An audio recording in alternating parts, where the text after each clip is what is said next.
السلام عليكم ورحمة الله تعالى وبركاته. مرحبا بالجميع. أتمنى أن تكونوا في أتم الصحة والعافية. Donc aujourd'hui je vais travailler avec vous une fonction bien déterminée qui se base sur la fonction exponentielle. Donc je sais bien qu'il y a des enseignants qui n'ont pas encore fait cette leçon, mais la majorité ils ont bien fait cette leçon. Alors là je considère soit une fonction, soit j'ai la fonction définie par g de x de moins 1 moins x exponentielle de 1 moins x. Bien sûr, définie sur R. Donc la première question, on vous dit, voilà, calculer la limite de g de x lorsqu'x tend vers plus l'infini et la limite de g de x lorsqu'x tend vers moins l'infini. Alors la limite de g de x lorsqu'x tend vers plus l'infini, donc c'est quoi? C'est la limite lorsqu'x tend plus l'infini de 2 moins exponentielle de 1 moins x plus x exponentielle de 1 moins x.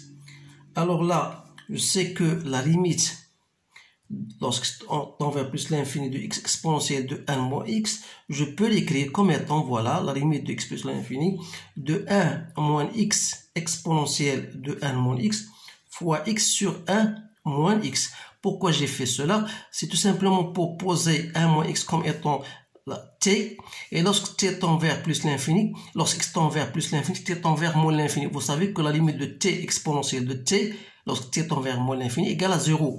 Donc, voilà, ça c'est moins 1 fois 0, ça donne 0. Donc, on dit dans ce cas que la fonction, bien sûr, admet une branche parabolique de direction au x. Deuxième question, c'est chercher la limite de g de x lorsqu'x tend vers moins l'infini. Donc, pour moins l'infini, ça ne cause pas aucun problème parce que ça, c'est plus l'infini, ça, c'est plus l'infini, donc plus l'infini fois plus l'infini, c'est plus. Avec ce moins-là, ça donne moins l'infini. Je ne vais pas me tarder sur ça. Deuxième question, c'est la question limite de g de x. Bien sûr, ça, c'est la limite de chat égale à 0, mais je n'ai pas encore terminé. Donc, la limite de g de x lorsqu'x tend vers plus l'infini, bien sûr, là, j'ai trouvé seulement la limite de x exponentielle de moins de tout ça, mais je n'ai pas trouvé la limite. Il faut chercher la limite de g de x tout entière, donc ça restera 2. C'est bien. Donc la limite de g de x lorsqu'x tend vers plus l'infini. Donc la limite de g de x moins l'infini, c'est moins l'infini. Donc je passe à l'autre question. C'est la question B. Étudier les variations. Ce sont les questions qu'on pose généralement de G, puis dresser le tableau de variation de la fonction G. Alors là, G', il faut chercher G'. Alors G est une fonction dérivable, donc cette fonction dérivable G sera égale à quoi? Égale à 1 moins x exponentielle de 1 moins x, la dérivée de tout ça. Donc ce reste quoi? C'est 1 moins x, la dérivée de 1 moins x, exponentielle de 1 moins x plus 1 moins x, la dérivée de 1 moins x prime. Donc tout ça, c'est égal à quoi? Ça va me donner moins exponentielle de 1 moins x, moins 1 moins x exponentielle de 1 moins x. Donc j'ai factorise, ou bien je mets en facteur l'exponentielle de x, ça va me donner enfin exponentielle de 1 moins x fois 2 moins x. Alors là, le signe, d'abord g' de x, il s'annule lorsque x égale à 2. Alors le signe de g de x, donc pour dresser le tableau de variation, voilà x, voilà g' de x et voilà g de x. La fonction est définie sur R, donc elle s'annule, la dérivée s'annule en 2. Ça prend le signe de a ici et ça prend le signe de moins a. Donc on aura bien sûr la fonction elle est croissante. Limite de plus l'infini, c'est temps égal à 2. Ça, c'est moins l'infini. Il reste chercher de G2. Alors, G de 2 n'est autre que 2 moins 1 exponentielle de moins 1, c'est 2 plus 1 sur E, c'est-à-dire c'est 2E plus 1 sur E. Donc, c'est strictement supérieur à 0. Donc, là, on va écrire G de 2. Voilà, G de 2 égale ça. Donc, qu'est-ce que vous remarquez? Donc, vous remarquez que quel que soit bien sûr x appartenant à moins l'infini plus l'infini, vous savez que la fonction, elle est positive. Donc là, je vais passer à autre question. C'est la deuxième question. Montrer, petit a, montrer, on vous dit que montrer que l'équation g de x égale à 0 admet une solution unique alpha, tel que alpha appartient à l'intervalle 0,1, 0,2. Alors là, pour répondre à cette question, vous savez que la première des conditions est de montrer que la fonction, bien sûr, g est continue sur R, en particulier sur cet intervalle que j'appelle l'intervalle I, par exemple. D'autres choses, la deuxième condition, c'est que g de 0,1 fois g de 0,2 est négative. Je vous donne l'occasion de bien s'assurer de ça. Alors, ces deux conditions étant remplies, alors on dit que la fonction g de x égale à 0 admet bien sûr une solution unique alpha complet entre appartenant à cet intervalle I. B, on veut dire alors déduire le signe de g de x sur R. Alors pourquoi on va donner ça? Donc à partir de table de variation, donc il y a un certain alpha tel que g de alpha égale à 0. Alors là, qu'est-ce que vous remarquez? Donc à partir de moins l'infini jusqu'à alpha, la fonction g de x elle est négative. Donc on va dire que quel que soit x appartenant à moins l'infini alpha, on a g de x est négatif, et quel que soit x appartenant à alpha plus l'infini, voilà, plus l'infini, toujours la fonction g de x, elle est positive. Donc ceci étant dit, il ne faut pas oublier bien sûr que g de x égale à 0 pour alpha, bien sûr. Donc maintenant, c'est ça, tout ça c'est la première partie. Donc le problème est composé de deux parties. Donc la deuxième partie, voilà, on vous donne une autre fonction f de x égale à x exponentielle de 1 moins x moins 2x moins 1. Donc, bien sûr, défini sur R. La première question est de déterminer la limite de f de x lorsque x tend vers moins l'infini. Donc, si vous essayez de remplacer par moins l'infini, donc ça va donner une forme indéterminée. Donc, c'est mieux d'aller faire quelque chose d'autre. Donc, je vais factoriser ou bien multiplier par x, donc x en facteur, l'exponentielle de 1 moins x, moins 2, moins 1 sur x. Alors là, ça tend vers 0. Donc ça tend vers plus l'infini. Et ça tend vers moins l'infini. Donc il y a un produit. Donc ça donne moins l'infini. Donc limite de f de x lorsque x tend vers plus l'infini. Donc c'est la limite lorsque tend vers plus l'infini de x exponentielle de 1 moins x moins 2x moins 1. Alors là, limite de ça, qu'est-ce que je dois faire?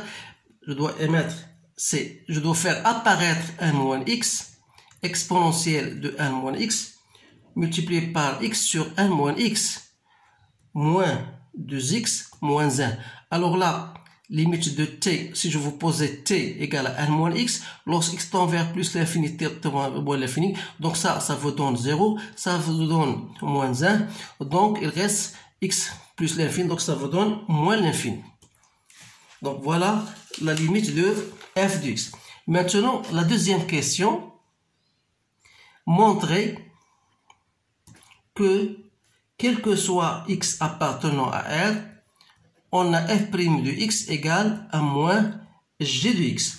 Alors f' de x, bien sûr, c'est x exponentielle de 1 moins x, la dérivée, moins 2. Donc la dérivée de ça, c'est exponentielle de 1 moins x, moins x exponentielle de 1 moins x, il reste moins 2. Donc si vous faites moins 2 moins 1 moins x en facteur d'exponentielle de 1 moins x, donc c'est quoi ça? C'est moins g de x. Dans ce cas-là, la deuxième question fait A, donc B, on vous dit de déduire alors le signe de f' de x. Donc, déduire le signe de f' de x, puis, bien sûr, dresser le tableau de variation de la fonction g, de la fonction f, pardon. Donc, le signe, qu'est-ce que vous allez dire? Le signe de f' de x est celui de quoi? De moins g de x. Bien sûr, parce que f' égale à moins g de x. C'est-à-dire, f' de x sera positif, ça veut dire que quoi? Que moins g' de x est positif, ça veut dire que g de x est négatif. Et ceci, on a déjà, dans la question précédente, on a montré que g de x est négatif, ça veut dire que x est entre moins l'infini alpha. Donc, pour f' de x inférieur à x, ça veut dire que moins g de x sera inférieur à 0, ça veut dire que g de x strictement supérieur à 0, donc x appartient à alpha plus l'infini. Dans le premier cas, la fonction, bien sûr, là, elle est croissante. Dans le second cas, la fonction est décroissante. Donc, il vous ne reste que de dresser le tableau de variation de la fonction f. Voilà x, voilà f' de x, voilà f de x. Donc, la fonction est bien définie sur R. Donc, il y a un certain alpha où la fonction, bien sûr, f' est nulle. On a dit qu'elle est croissante ici, elle est décroissante là. Donc, ce sera cette allure. Limite de moins plus l'infini, c'est moins l'infini. Et la limite de moins l'infini, c'est moins l'infini. Il reste ici de chercher f de alpha. Alors, pour chercher f de alpha, donc f de alpha, c'est quoi? C'est alpha l'exponentielle de 1 moins alpha, moins 2 alpha, moins 1. Mais sans oublier bien sûr que g de alpha égale à 0, ça veut dire que 2 moins 1 moins alpha exponentielle de 1 moins alpha égale à 0. Donc, je peux déterminer exponentielle de 1 moins alpha qui n'est autre que 2 sur 1 moins alpha. Autrement dit, f de alpha dans ce cas-là sera égal à 2 fois alpha sur 1 moins alpha, moins 12 alpha, moins 1. Donc, j'ai trouvé 2 alpha au carré plus alpha moins 1 sur 1 moins alpha. Donc, voilà cette question. Et bien sûr, elle est bien remplie. Troisième question. Donc, voilà, montrer, on veut dire montrer que la droite d'équation y égale à moins 2x moins 1 est une asymptote oblique, bien sûr, de C de f au voisinage de plus l'infini. Alors là, qu'est-ce qu'il faut montrer? Il faut déterminer la limite de f de x moins 2x moins 1. Alors, cherchons d'abord cette valeur, sa valeur-là, c'est x exponentielle de 1 moins x. Et dans ce cas, la limite de f de x moins 2x moins 1 n'est autre que la limite de x exponentielle de 1 moins x. Vous allez faire comme on a fait tout à l'heure, c'est la limite plus l'infini, donc ça donne une forme indéterminée, donc il faut employer quelque chose d'autre. Donc c'est la limite de 1 moins x, je peux l'écrire comme maintenant exponentielle fois x sur 1 moins x, ça tend vers moins 1, et ça tend vers 0, en remplaçant bien sûr en posant t égale à 1 moins x, donc ça vous donne 0, ce qui vérifie bien ce qui nous assure que delta d'équation y est égal à moins 2x moins 1 est bien une asymptote oblique de CF au voisinage, bien sûr, de plus l'infini. Question B, c'est une question qu'on pose généralement, c'est la position. Donc voilà, étudier la position de CF, bien sûr, par rapport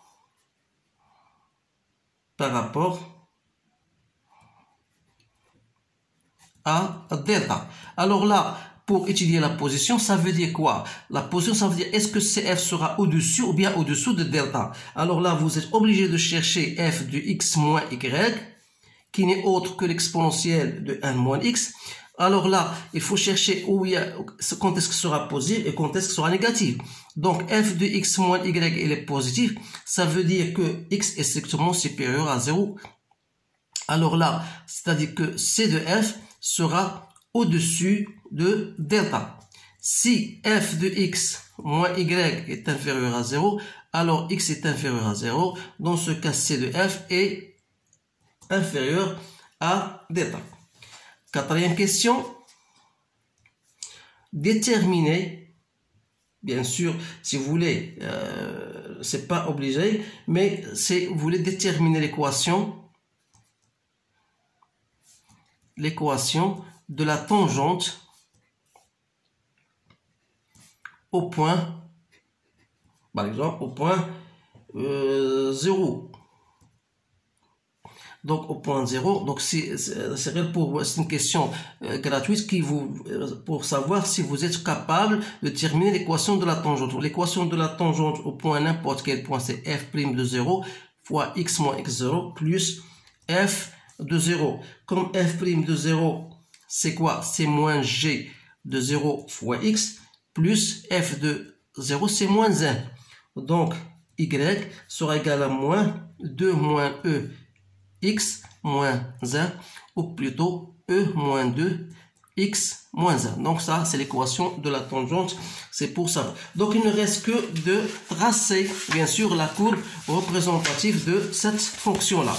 Alors, pour tracer l'équation, la courbe représentative, il faut toujours mettre en relief tout ce que vous avez vu dans le tableau de variation. Donc, on a dit que la fonction f' s'annule au point alpha. Donc, il y a une demi-tangente horizontale. Voilà alpha. Alpha compris entre 0,2 et 0,3. Vous avez une asymptote oblique. Donc, f de 0, c'est moins 1. Donc, la courbe va passer par là. Donc, et ensuite, il aura une tendance à suivre l'asymptote oblique. Voilà, la courbe aura bien sûr cette allure-là. Donc, c'est, voilà, il passe par 0. Si je garde f de moins 1, j'ai trouvé moi, moins 1,6. Donc, c'est bien ça. Donc, la courbe va passer par ce point-là. Voilà. Donc, il faut s'habituer à tracer les courbes, car c'est le moment de le faire. Et, bien sûr, la courbe aura cette allure-là. Plus ou moins. Bien sûr. Voilà la courbe. Donc, si vous regardez bien le tableau de variation de la fonction f, c'est réel pour s'assurer. Donc, la fonction, bien sûr, voilà. Plutôt, voilà la fonction moins l'infini, f de alpha et moins 1. Donc, pour f de alpha, j'ai trouvé moi f de alpha, c'est à peu près 0, moins 0,9. Ça s'approche de moins 0,9. Donc, voilà la courbe, bien sûr. Donc, ça, c'est la courbe C de f.